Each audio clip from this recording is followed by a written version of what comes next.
4 घंटे हमारी caste census पे चर्चा हुई, डिस्कशन हुआ और एक ऐतिहासिक निर्णय कांग्रेस वर्किंग कमेटी ने लिया है और यूनानिमसली लिया है। मगर मतलब कमरे में कोई ऐसा व्यक्ति नहीं था जिसने अपना पूरा सपोर्ट कास्ट सेंसस का जो कॉन्सेप्ट है उसको नहीं दिया। तो काफ़ी खुशी की बात है। हमारे यहाँ चीफ मिनिस्टर्स बैठे हैं। हमारे चीफ मिनिस्टर्स ने भी डिसीजन लिया है कि वो भी राजस्थान में, कर्नाटक में, छत्तीसगढ़ में, हिमाचल में कास्ट सेंसस को आगे बढ़ाएंगे। तो अंग्रेजी में बोल दूँ? इंग्लिश में। There is a very big decision taken today by the Congress Working Committee. Unanimously, the Working Committee has supported the idea of a caste census in the country, and I think it is a very, very progressive step, a very powerful step for the emancipation of the poor people in our country.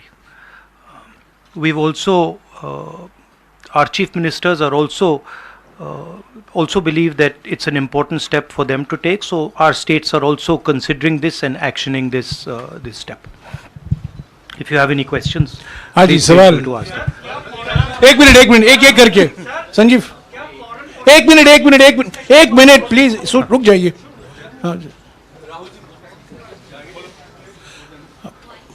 Rahul ji, the Congress has taken the decision of taking this caste census forward. Will the India Alliance parties also support you in this, because the Congress is unanimous in this? Whether all the other parties, because you are going to contest the elections together, all 26 parties are contesting the elections together, so will they also support, and will you seek their support? Well, the Congress president today chaired the meeting of the highest body of the Congress party, and the entire Congress party has decided that it is going to wholeheartedly not just support the idea of the caste census, but force the BJP to carry out the caste census or then get out of the way so we can carry out the caste census. Now, most of the parties in the India Alliance are unanimous that the caste census should be implemented. There might be a few who might have a slightly different position, and that's fine. We are quite flexible. We are not a fascist system. We are quite flexible. If somebody has a slightly different opinion, there's no problem. They can have that opinion. But I am confident that the vast majority of the Indian Alliance is going to support and push the idea of the caste census. हाँ जी madam. Hindi में बोल देता हूँ। आपका सवाल था कि क्या इंडिया अलायंस भी कास्ट सेंसस को सपोर्ट करेगी, तो मैंने कहा कि देखिए, कांग्रेस प्रेसिडेंट ने हमारी जो सबसे बड़ी डिसीजन मेकिंग बॉडी है उसमें निर्णय लिया है कि हम कास्ट सेंसस को इम्प्लीमेंट करेंगे। सिर्फ ये नहीं, मगर ये भी डिसीजन लिया है कि हम बीजेपी पर दबाव डालेंगे और उनसे करवाएंगे। अगर उन्होंने नहीं किया तो फिर उन्हें परे हो जाना चाहिए, क्योंकि देश कास्ट सेंसस चाहता है। अब जहां तक इंडिया अलायंस की बात है, मैं जानता हूं कि काफी पार्टी इंडिया अलायंस में इस निर्णय का समर्थन करेंगी। एक दो पार्टी हो सकती हैं जिनकी राय थोड़ी अलग हो। हमारे लिए कोई प्रॉब्लम नहीं है, क्योंकि हम कोई फैशिस्ट सिस्टम नहीं है।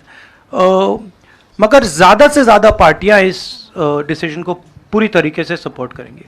हाँ जी मैडम। राहुल जी मैं पूनम, एक मिनट मैडम बोलिए। अच्छा, अगर आपका सवाल सुनिए, अगर आपका सवाल गहलोत जी से है या बघेल जी से या किसी हमारे चीफ मिनिस्टर से, उनका नाम पहले ले लीजिए प्लीज। राहुल जी मैं पूनम हूँ, अमर उजाला से। इधर मैं ये आपसे जानना चाहती हूँ कि राजस्थान ने कल रात को ही जातीय जनगणना को लेकर अपना जो रुख है वो साफ कर दिया है। आज से 5 राज्यों का चुनावी बिगुल बच गया है। तो क्या ये माना जाए कि ये 5 राज्य जो हैं वो कांग्रेस का लिटमस टेस्ट होंगे भारतीय जनता पार्टी के ऊपर दबाव बनाने के लिए कि वो जातीय जनगणना कराएं? देखिए, ये जो आपके शब्द हैं लिटमस टेस्ट, ये केमिस्ट्री में चलते हैं, ये राजनीति में नहीं चलते हैं। हमारी सिंपल सी बात है, हम सब ने निर्णय ले लिया है कि हिंदुस्तान के भविष्य के लिए कास्ट सेंसस जरूरी है। एक कास्ट सेंसस के बाद एक नया डेवलपमेंट का पैराडाइम खुलेगा और हमने निर्णय ले लिया कि हम ये काम करेंगे। तो ये मैं आपको आज बता रहा हूं कि कांग्रेस पार्टी इस काम को पूरा करके ही छोड़ेगी। और याद रखिए, जब हम वायदा करते हैं हम उस वायदे को तोड़ते नहीं हैं। हाँ सुनील, एक मिनट सुनील।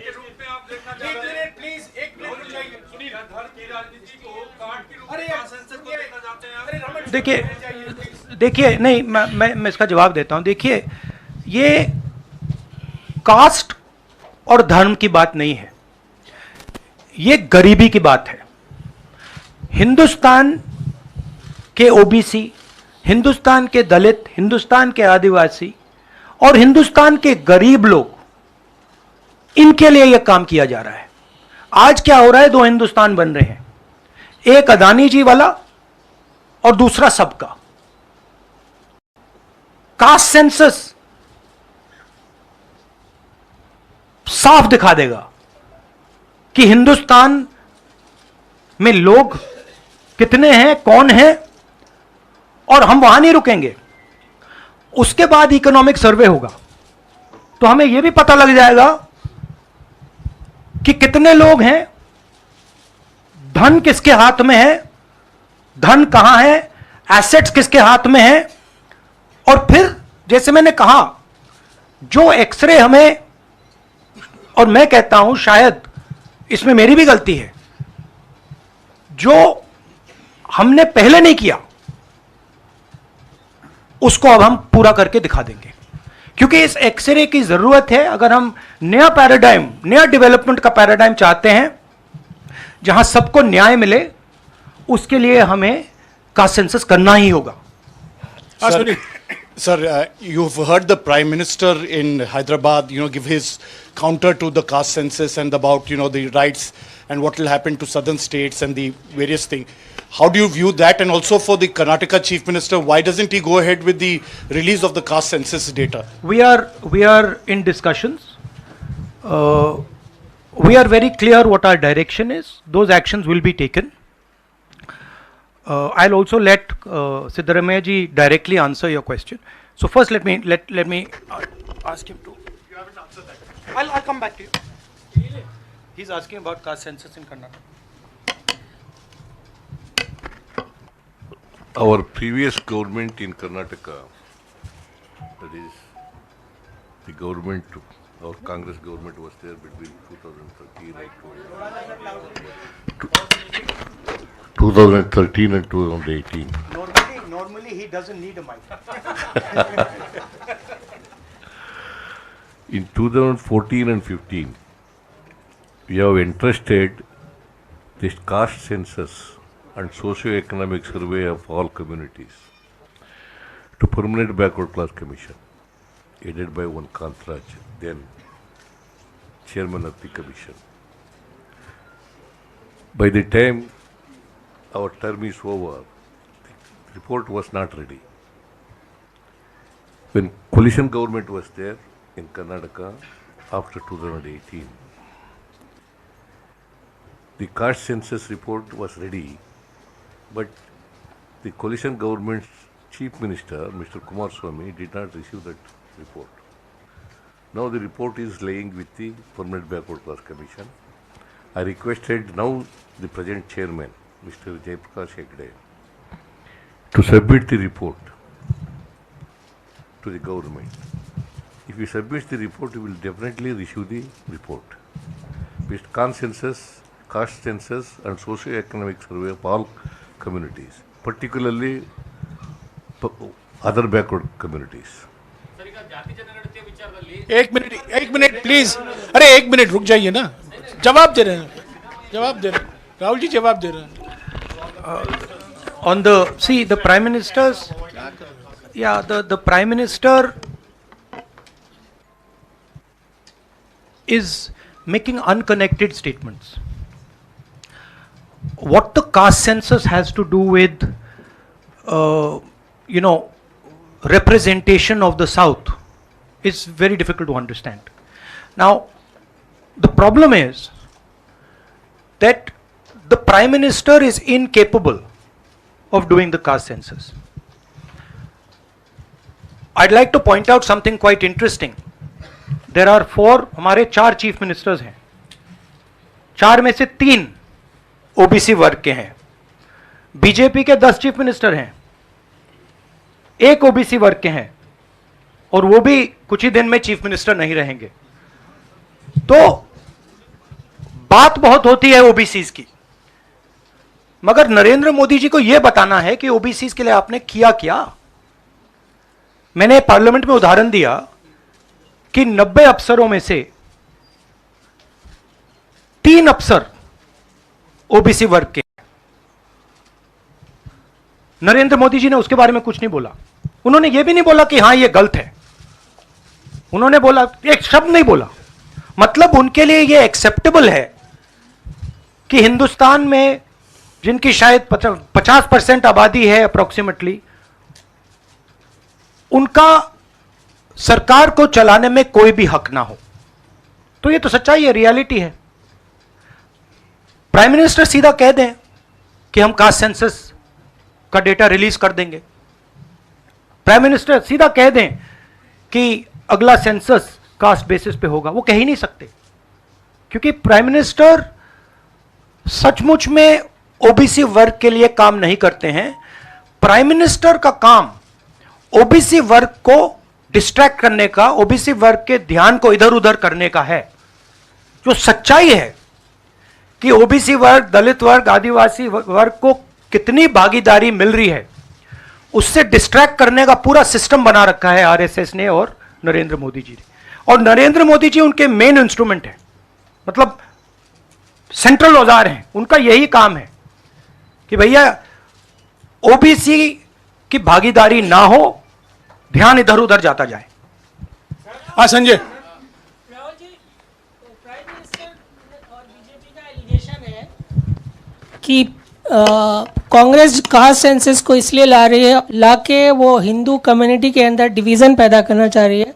और ये राजस्थान में उन्होंने रैली में ये बात कही कि ये कास्ट सेंसस का मतलब कांग्रेस का एडवोकेसी का, राहुल गांधी का एडवोकेसी का यही लक्ष्य है. हमारा लक्ष्य, जैसे मैंने कहा, हमारा लक्ष्य है कि एक्सरे होना चाहिए.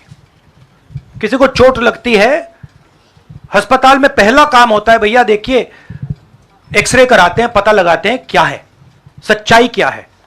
हमें लग रहा है कि हिंदुस्तान में जो भागीदारी ओबीसी की होनी चाहिए, दलितों को होनी चाहिए, आदिवासियों की होनी चाहिए, हमें लगता है कि वो उनको नहीं मिल रही है. सस्पिशन है. अब हम सिर्फ ये कर रहे हैं कि हम एक्सरे कराना चाह रहे हैं, देखना चाह रहे हैं कि क्या ये सच्चाई है इसमें या नहीं. नरेंद्र मोदी एक्सरे कराने से क्यों डर रहे हैं? इसमें लोगों को बांटने की बात नहीं है. इसमें जो हक लोगों का है उनको देने की बात है. अब मुझे यह बात समझ नहीं आ रही कि हिंदुस्तान के जो प्रधानमंत्री हैं एक्सरे क्यों नहीं करा रहे हैं, एक्सरे करने से क्यों डर रहे हैं. और जहां भी जा रहे हैं आप नोटिस कीजिए, कहीं ना कहीं डिस्ट्रैक्ट करने की बात कर रहे हैं. कभी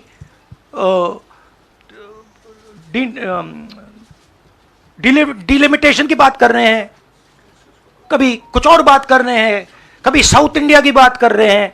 मगर एक भाषण में नरेंद्र मोदी जी ने यह नहीं कहा कि देखिए जो राहुल गांधी ने कहा है 90 अफसर जो हिंदुस्तान को चलाते हैं उसमें से 3 लोग सिर्फ ओबीसी वर्ग के हैं. यह सच्चाई है, यह सच्चाई बीजेपी ने एक्सेप्ट की है. और उनको सिर्फ 5% बजट पर कंट्रोल है। यह प्रधानमंत्री अपने भाषण में नहीं बोल पा रहे हैं। क्यों? क्योंकि उनका लक्ष्य कुछ और है। उनका लक्ष्य डिस्ट्रैक्शन का है, और आप देखना डिस्ट्रैक्शन करने के बहुत और तरीके निकालेंगे आने वाले समय में।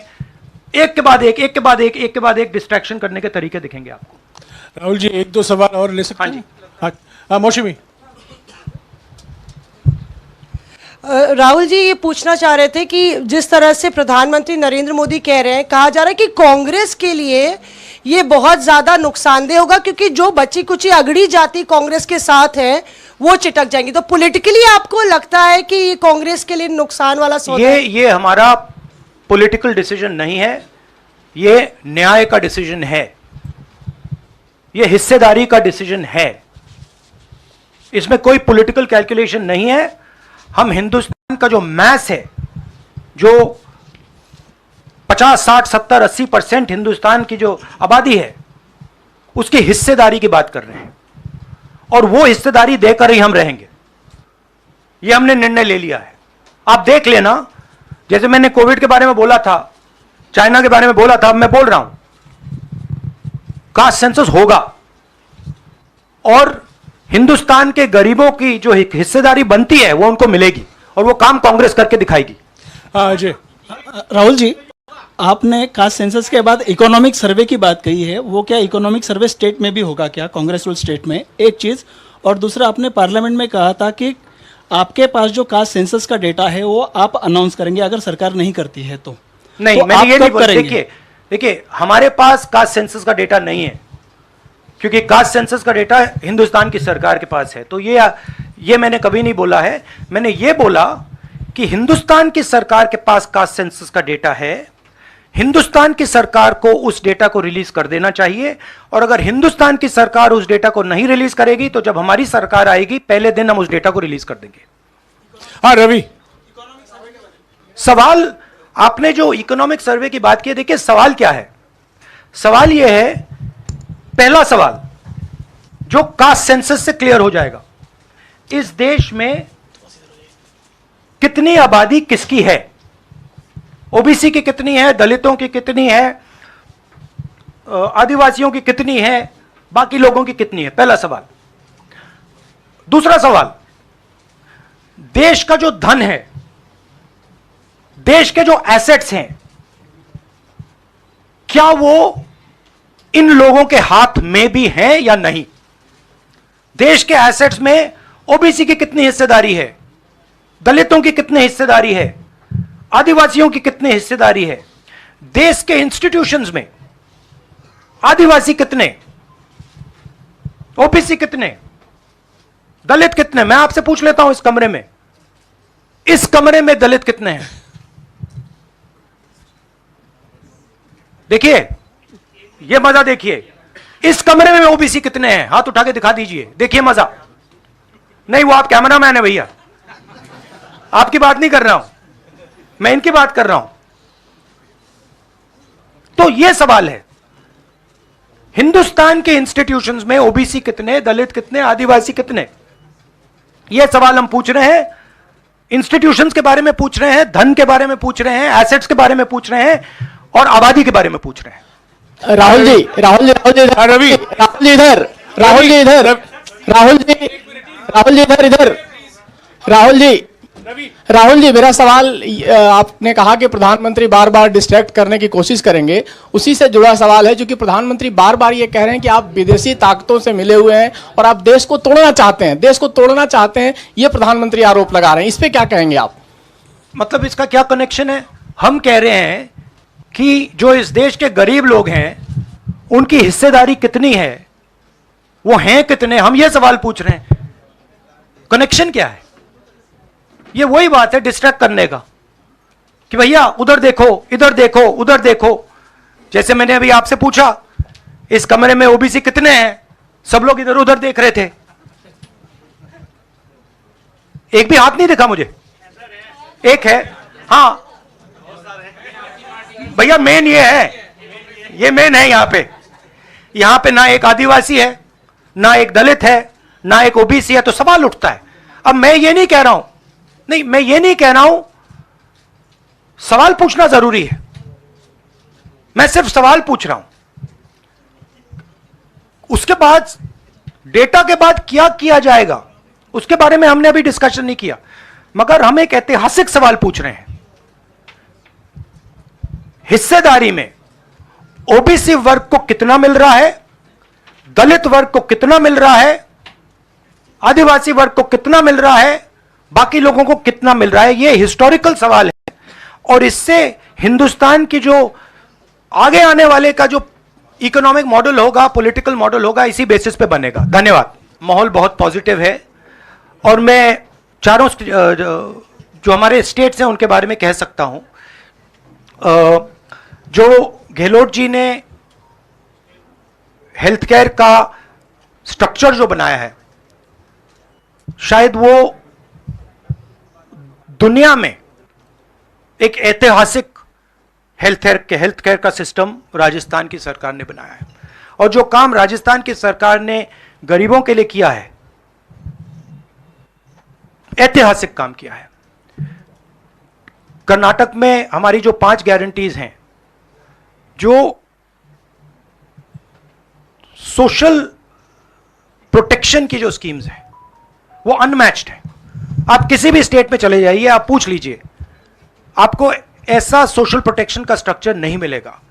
छत्तीसगढ़ में जो किसानों के साथ हमारे चीफ मिनिस्टर ने किया, जो उनको धान के लिए दाम मिलता है, सबसे ज्यादा मिलता है हिंदुस्तान में।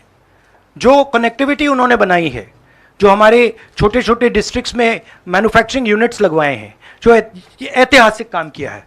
और अगर सुक्खू जी के बारे में समझना चाहते हैं तो जब हिमाचल को चोट लगी तो उनका रिस्पांस जो था, जमीनी रिस्पांस, लोगों के बीच में जाकर रिस्पांस, वैसा रिस्पांस शायद मैंने तो पहले नहीं देखा है। तो हमारी जो 4 सरकारें हैं अच्छा काम कर रही हैं। मुझे लगता है हम इन चुनाव में बहुत अच्छा करेंगे। मिजोरम में मैं अभी जा रहा हूं, काफी पॉजिटिव माहौल है और जनरली लोगों में गुस्सा है। 1-2 कारण हैं, बेरोजगारी, महंगाई और जो इनइक्वालिटी बढ़ती जा रही है कि अदानी जी जैसे लोग अमीर होते जा रहे हैं, देश के पूरे एसेट्स उनके हाथ पड़ रहे हैं, और किसान हैं, मजदूर हैं, वो गरीब होते जा रहे हैं। ये सबको दिख रहा है। तो इसलिए हम प्रिपरेशन कर रहे हैं। कास्ट सेंसस हमारा फाउंडेशन है, मगर जो राजस्थान में इन्होंने हेल्थ केयर के लिए किया, वो हम नेशनल लेवल पे करने की सोच रहे हैं। जो किसानों के लिए ये कर रहे हैं, जो इनका सोशल सिक्योरिटी का स्ट्रक्चर है, वो हम इसको नेशनल लेवल पे इंप्लीमेंट करने की प्लानिंग कर रहे हैं। हमारी सोच है कि जो नरेंद्र मोदी जी और बीजेपी ने नफरत, हिंसा और डर का विजन दिया है, हम देश को मोहब्बत, रिस्पेक्ट और भागीदारी का विजन दें। और मुझे लग रहा है कि देश का जो मूड है वो बिल्कुल बदल चुका है। और यह बात अभी बीजेपी वालों को समझ नहीं आई है, मगर कुछ ही दिनों में उनको आस्ते आस्ते यह बात समझ आ जाएगी कि जो उन्होंने देश के साथ किया है, जो उन्होंने नफरत फैलाई है, जो उन्होंने इंस्टीट्यूशंस पर आक्रमण किया है, लोगों को डराया है, धमकाया है, नफरत फैलाई है, वो इस देश को अच्छा नहीं लगा है। तो ये मुझे लग रहा है। आप सबका बहुत बहुत धन्यवाद। नमस्कार।